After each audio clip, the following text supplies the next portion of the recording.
안녕하세요. 오늘은 샘 해리스와 조던 피터슨의 아주 흥미로운 대화를 바탕으로 왜 지금 우리는 같은 현실을 보면서도 전혀 다른 이야기를 하는지, 이 거대한 분열의 근원이 대체 무엇인지 한번 깊이 파고 들어가 보려고 합니다.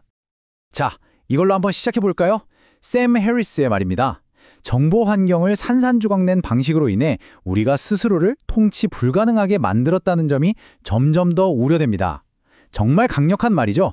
바로 이 문장이 오늘 우리가 다룰 문제의 핵심을 정확히 꿰뚫고 있어요. 사실 이건 단순히 정치적인 갈등, 그 차원의 문제가 아닙니다. 근본적으로는 기술, 특히 인터넷이 가져온 초연결성과 놀랍도록 쉬워진 소통에서부터 시작된 거라고 할 수 있죠. 말 그대로 우리는 지금 끝없는 정보의 소용돌이 속에서 방향을 잃어버린 건지도 모릅니다. 자, 그럼 이 문제의 근원을 한번 파고 들어가 보죠. 첫 번째 원인은 뭘까요? 바로 과거에 우리 사회에 공유된 이야기를 만들어주던 기관들, 이른바 게이트키퍼들이 무너져 내린 데서 찾을 수 있습니다. 이 표를 보시면 그 차이가 확연히 드러나는데요. 예전의 게이트키퍼들, 그러니까 전통 미디어는 문제가 많았죠. 그래도 최소한의 기준이라는 게 있었고 잘못을 하면 부끄러워할 줄은 알았어요. 근데 지금의 뉴미디어는 어떻습니까? 아예 어길 만한 기준 자체가 없는 경우가 태반이고 오히려 무조건 반대하고 보는 게 더 인기를 끄는 그런 이상한 세상이 되어버렸죠. 샘 해리스는 이걸 아주 기가 막힌 비유로 설명하는데요. 바로 우리가 문화적 면역체계를 잃어버렸다는 겁니다. 예전에는 현실에서 사람들과 직접 부딪히면서 생기는 일종의 마찰이 있었잖아요. 그게 극단적이거나 이상한 생각들을 자연스럽게 걸러주는 필터 역할을 했는데 이젠 그 필터가 완전히 사라져버린 거죠. 이 지점에서 조던 피터슨이 정말 강력한 비유를 하나 던집니다. 우리는 더 이상 공유된 이야기를 가지고 있지 않습니다. 저는 문화란 말 그대로 공유된 이야기라고 생각합니다. 생각해보세요.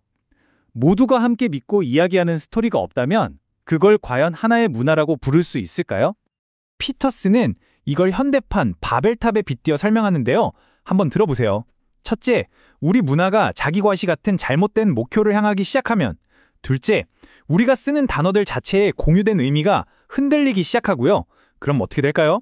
셋째, 결국 사회는 조각조각 나고 모든 구조가 무너져 내리는 겁니다. 정말 섬뜩한 비유 아닌가요?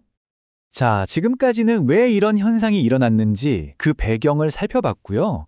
이제 두 번째 섹션으로 넘어가서 이 분열을 더 부채질하는 기술적, 심리적인 요인들을 한번 들여다보겠습니다. 바로 우리를 중독시키는 시스템의 심장부로 들어가 보는 거죠. 가장 큰 문제는 온라인 소통이 공짜라는 데 있어요.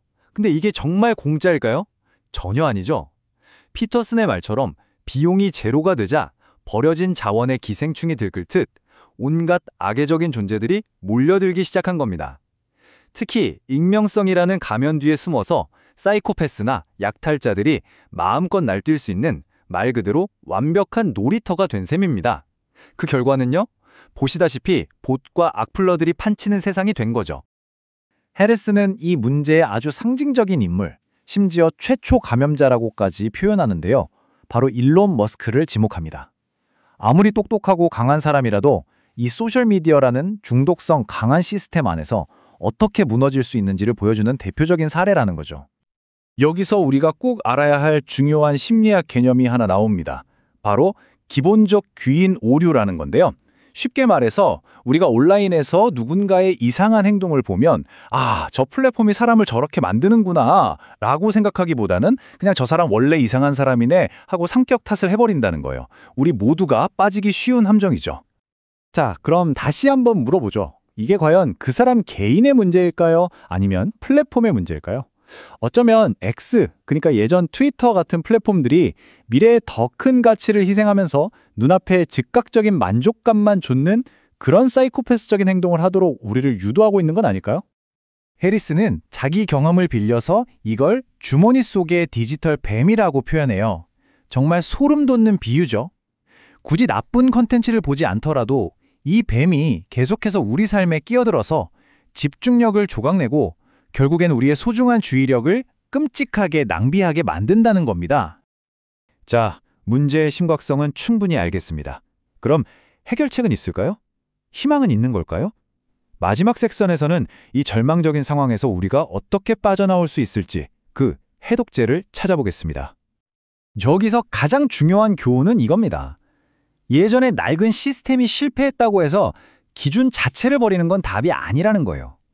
오히려 정반대죠. 우리는 더 나은 그리고 더 엄격한 기준을 세우고 그것을 제대로 적용해야 합니다.